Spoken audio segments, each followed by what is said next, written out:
It all began innocently enough, with a simple idea. Invite my coworker and his wife over for dinner.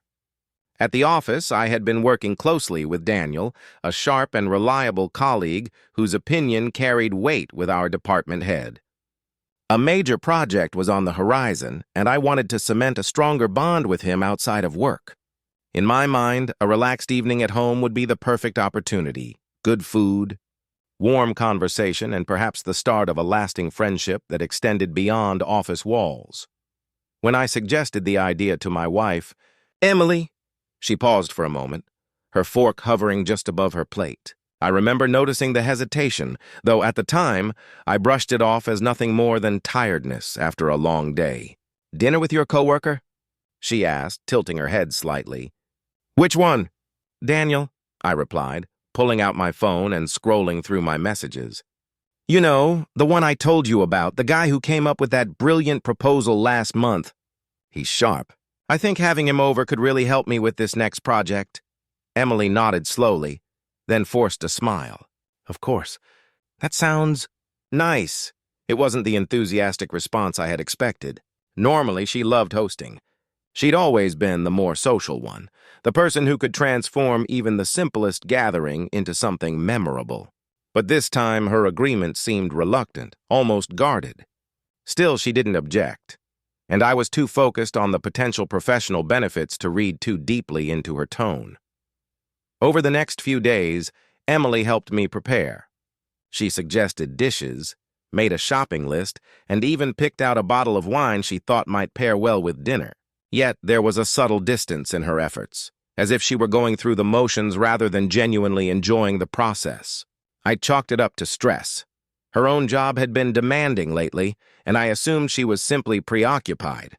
I, on the other hand, was filled with anticipation. I imagined how the evening would unfold.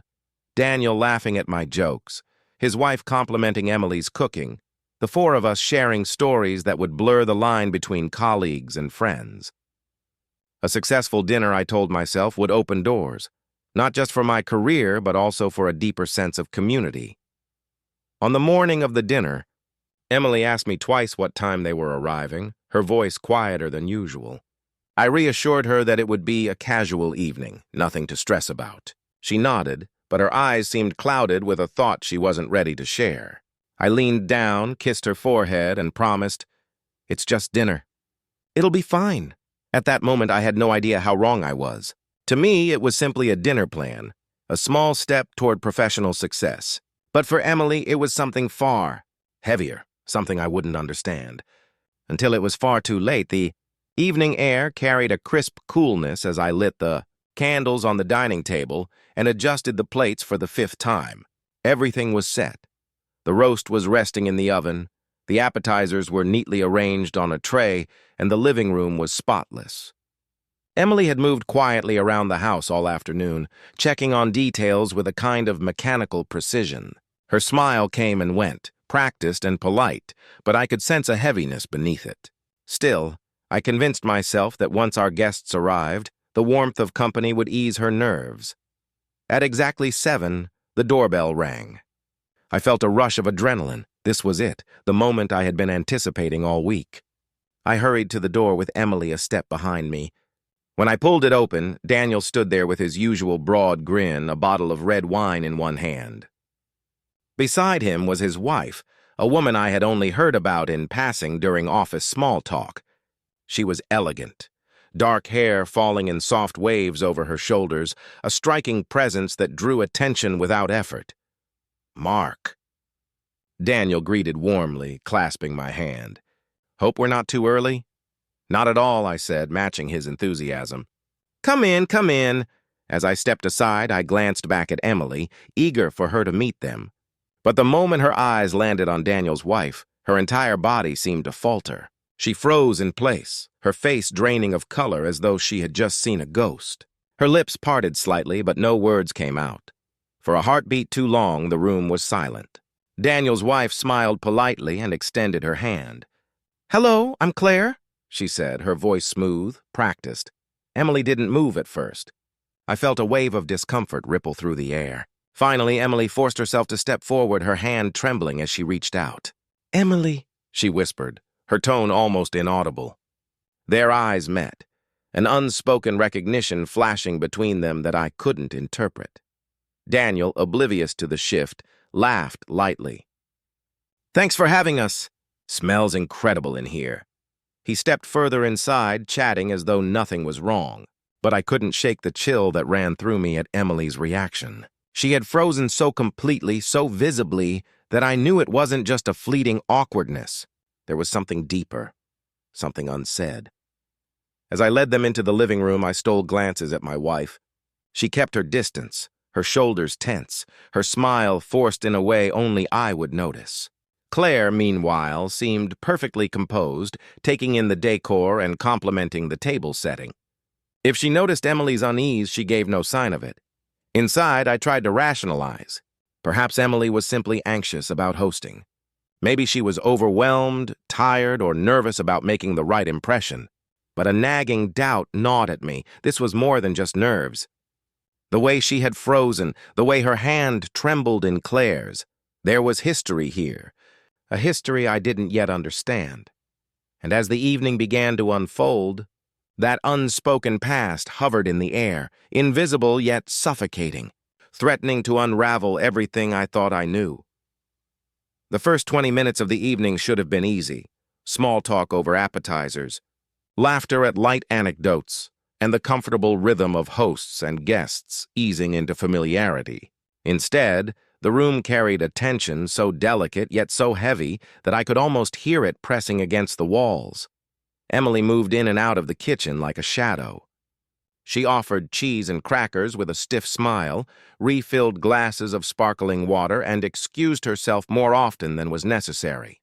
Whenever she returned, she stayed on the edge of the conversation, her eyes flicking toward Claire only to dart away again. To anyone else, it might have seemed like simple shyness, but I knew my wife better than that. She wasn't shy. Something about Claire unsettled her deeply. Daniel, meanwhile, seemed utterly at ease. He laughed easily, recounting a story from work about a misdelivered email that had caused chaos in the department. I joined in, adding my own office anecdotes, trying to smooth over the awkward silences that cropped up whenever Emily drifted back into the room. But no matter how hard I tried, the undercurrent between Emily and Claire was impossible to ignore. Claire, for her part, played the role of the polite guest flawlessly. She complimented the house, admired the wine Emily had chosen, and asked about our neighborhood. Yet there was something in the way she looked at Emily, brief glances that held just a second too long, a softness in her smile that felt almost knowing. It was as though she and my wife were engaged in a silent conversation beneath the surface. One that I was not meant to hear. I found myself caught between two worlds. Daniel's easy chatter and the heavy silence pulsing between the two women. At one point, as Emily placed the roast on the table, her hand brushed against the knife, and I saw her flinch, not from the heat of the dish, but from the fact that Claire had leaned forward at the same moment. Their eyes met again, and for an instant I saw something sharp flicker in Emily's expression. Fear, anger, or recognition, I couldn't tell. Dinner itself was a strange dance. Daniel and I carried most of the conversation, bouncing from work topics to harmless jokes. Claire contributed when asked, always poised, always polite. Emily's voice, however, remained faint, her words clipped and short. I tried nudging her with questions, drawing her in, but each time she offered only the bare minimum. Her gaze locked on her plate, or drifting toward Claire in uneasy spurts. By the time dessert was served, I was more distracted than I cared to admit. I couldn't focus on my coworker's words anymore. My attention was consumed by the invisible thread stretched taut between my wife and his. The air was thick with something unspoken, something that made Emily's shoulders stiffen and her smile fade the moment Claire so much as lifted her glass. It was clear now. This wasn't coincidence, nor was it nerves. My wife knew Claire, or at the very least recognized her from somewhere she'd never spoken about, and judging by the way she kept retreating into herself, whatever memory linked them wasn't pleasant. The evening had only just begun, but already I could feel that the answers I was searching for were buried in a past I hadn't even known existed. The clinking of forks and the soft murmur of Daniel's voice filled the dining room, but my attention was elsewhere. My wife's silence, her restless hands, the way she avoided looking directly at Claire, it all gnawed at me. I wanted to interrupt, to demand an explanation right there at the table, but the thought of derailing the evening kept me frozen in place. Instead, I watched, waiting for something, anything, that would help me understand. It came in the most unexpected way. Claire was swirling her wine glass absent-mindedly when she mentioned it. "This reminds me of that little bistro in Brighton," she said with a light laugh. "The one with the green awnings and the mismatched chairs? I haven't thought about it in years." The name hit Emily like a physical blow. Her fork clattered onto her plate, her eyes widening in shock. I turned to her, startled, but she didn't even notice me. She was staring straight at Claire, her face pale, her lips pressed tightly together as though holding back a storm. Claire froze too, her smile faltering for the first time that evening. The room fell silent. Daniel, oblivious, kept cutting into his steak until he finally looked up at the sudden stillness. "What's wrong?" he asked, glancing between the two women. Emily's voice cracked as she spoke, low but sharp. "Brighton." She drew in a shaky breath. You used to live there." Claire nodded slowly, her gaze steady now, though her expression was unreadable. "Yes, for a few years. A long time ago." Emily's hands trembled against the edge of the table. "You know me," she said finally, her words half accusation, half confession. "Don't you dare pretend otherwise." My heart thudded in my chest. I looked between them, stunned. "Wait, what do you mean? You two know each other?" Neither answered immediately. Instead, there was a charged silence, heavy with old memories pressing their way into the present. Finally, Claire set her glass down carefully, her tone calm but laced with a quiet weight. "We met a long time ago. Things didn't end well." Emily let out a bitter laugh, though her eyes glistened with something closer to pain than humor. "Didn't end well? That's one way of putting it."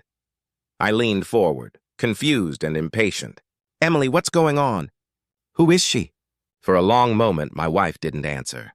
She stared at Claire as if deciding whether to finally unearth a secret she had buried for years. At last, her voice broke the silence, trembling but firm. "She was my best friend. We lived together for a year, back in Brighton. And then—" Her words faltered, but she pressed on, her eyes never leaving Claire's. "And then she betrayed me in a way I'll never forget." The room grew impossibly quiet after that. Daniel sat stunned, his fork frozen in midair. I sat there reeling, questions tumbling through my mind faster than I could voice them. And across the table, Claire's expression softened. Not with guilt, not with anger, but with something hauntingly close to sorrow. The truth had cracked open, but it was only the beginning. The past had resurfaced at my dinner table, and I realized with sinking dread that the night was far from over. The silence that followed Emily's revelation was deafening. I could hear the faint tick of the clock on the wall and the hum of the oven cooling in the kitchen, but around the table no one moved. The air was thick with tension, and I could practically feel the weight of years pressing down on us. Daniel set his fork down slowly, his face etched with confusion. I, too, sat frozen, my eyes flicking from my wife to Claire, desperate to piece together the fragments of a story I hadn't even known existed. Emily was the first to break the silence. Her voice trembled at first, but grew sharper with each word. "You ruined me, Claire. You destroyed everything I had back then." Claire inhaled deeply, her eyes softening, though her composure didn't crack. "Emily, I never meant for it to happen that way. You know I didn't." Emily slammed her hand against the table, startling all of us. "Don't you dare say that! You knew exactly what you were doing." Her voice cracked, the anger undercut with hurt. "You were supposed to be my friend, my family. And then you—" She stopped, choking on the memory, tears welling in her eyes. My stomach tightened. I wanted to ask, to demand the truth, but something about the rawness of Emily's pain kept me silent. This wasn't a moment for interruptions. Daniel looked utterly blindsided, his gaze snapping to his wife. "Claire? What is she talking about?" Claire finally spoke, her voice quieter now. We were young, Daniel. It was years ago. Mistakes were made, choices I regret. She turned back to Emily, her expression pained. I never wanted to hurt you. Emily let out a bitter laugh that carried more sorrow than mirth. Regret? That doesn't erase what you did. You didn't just hurt me, Claire. You took everything I cared about and ripped it away. The tears Emily had been holding back spilled over, streaking down her cheeks. I had never seen her so vulnerable, so consumed by something I hadn't even known existed. My chest ached with the realization. This wasn't just some old acquaintance. They had a shared past, one scarred by betrayal. Claire reached across the table as if to bridge the gap, but Emily recoiled, pushing her chair back abruptly. Don't, she snapped. You don't get to sit here in my home and act like this can be smoothed over with apologies. Daniel's face hardened, his jaw clenched. Claire, he said, his voice low, demanding. What exactly did you do? Claire hesitated. The silence stretched until it was unbearable. Finally, she whispered, I betrayed her trust. I was selfish, and I can't undo it. Emily turned away, her shoulders shaking, her voice breaking. You didn't just betray my trust, you betrayed me. I lost everything because of you. The room collapsed into silence once again, but this time it was different. The truth was out in fragments, jagged and incomplete, yet sharp enough to cut deep. I sat there, heart pounding, realizing that this dinner, meant to build bridges, had unearthed a chasm I didn't know existed. And for the first time all evening, I wasn't worried about my career or the project at work. I was worried about the woman sitting beside me, the pain in her eyes, and the storm we had just unleashed. The dinner ended not with the warmth I had envisioned, but with a hollow, aching silence. Plates sat half-finished on the table, the wine untouched, the candles burned down low. Daniel cleared his throat as if trying to find a way to cut through the suffocating tension, but no words came. His eyes darted between his wife and mine, bewilderment and frustration written plainly across his face. I think we should go, Claire said at last, her voice quiet but steady. She rose slowly, smoothing the fabric of her dress as though the simple gesture might help her regain composure. Daniel followed her lead, though he kept staring at her with unspoken questions hanging heavy in his eyes. Emily didn't respond. She sat stiff in her chair, her gaze fixed on the floor, refusing to look at either of them. I got up awkwardly, walking them to the door, my mind spinning in 1,000 directions. Daniel paused before stepping outside, his hand gripping the frame. Mark, he said firmly, his tone edged with the authority of someone used to being in control. We'll talk at work. I nodded mutely, unsure if that was a threat, a warning, or simply a placeholder until he made sense of what had just unraveled. Claire's eyes lingered on Emily for a brief moment before she turned away, something almost like sorrow flickering across her face. Then, just like that, they were gone. When I closed the door, the weight of the evening pressed down on me all at once. I turned back to find Emily still sitting at the table, her face pale, her hands clenched tightly in her lap. For a long while, neither of us spoke. The house felt too quiet, too fragile, as though even the smallest word might cause it to collapse. Finally, I crossed the room and sat beside her.